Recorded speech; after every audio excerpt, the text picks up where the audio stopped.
एक समय की बात है। एक जंगल में नदी किनारे एक पेड़ पर कबूतर रहता था। उसी जंगल में एक दिन कहीं से एक मधुमक्खी भी गुजर रही थी कि अचानक से वह एक नदी में जा गिरी। उसके पंख गीले हो गए। उसने बाहर निकलने के लिए बहुत कोशिश की, लेकिन वह नहीं निकल सकी। जब उसे लगा कि वह अब मर जाएगी, तो उसने मदद के लिए चिल्लाना शुरू कर दिया। तभी पास के पेड़ पर बैठे कबूतर की नज़र उस पर पड़ गई।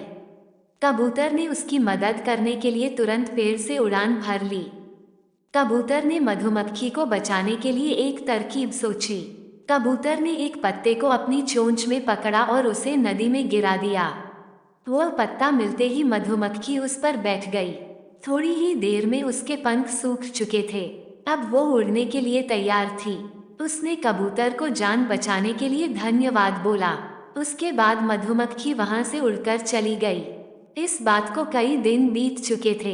एक दिन वही कबूतर गहरी नींद में सो रहा था और तभी एक लड़का उस पर गुलेल से निशाना लगा रहा था। कबूतर गहरी नींद में था, इसलिए वह इस बात से अनजान था, लेकिन उसी समय वहां से एक मधुमक्खी गुजर रही थी, जिसकी नजर उस लड़के पर पड़ गई। यह वही मधुमक्खी थी जिसकी कबूतर ने जान बचाई थी। मधुमक्खी तुरंत लड़के की ओर उड़ गई और उसने जाकर सीधे लड़के के हाथ पर डंक मार दिया। मधुमक्खी के काटते ही लड़का तेजी से चिल्ला पड़ा। उसके हाथ से गुलेल दूर जाकर गिरी। लड़के के चिल्लाने की आवाज सुनकर कबूतर की नींद खुल गई थी। वह मधुमक्खी के कारण सुरक्षित बच गया था। कबूतर सारा माजरा समझ गया था।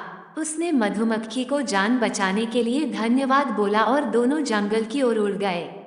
कहानी से सीख। इस कहानी से यह सीख मिलती है कि हमें मुसीबत में फंसे व्यक्ति की मदद जरूर करनी चाहिए। इससे हमें भविष्य में इसके अच्छे परिणाम जरूर मिलते हैं। दोस्तों, ऐसी इंटरेस्टिंग कहानी सुनने के लिए हमारे YouTube channel R N the rock entertainment को लाइक एंड सब्सक्राइब करें। धन्यवाद।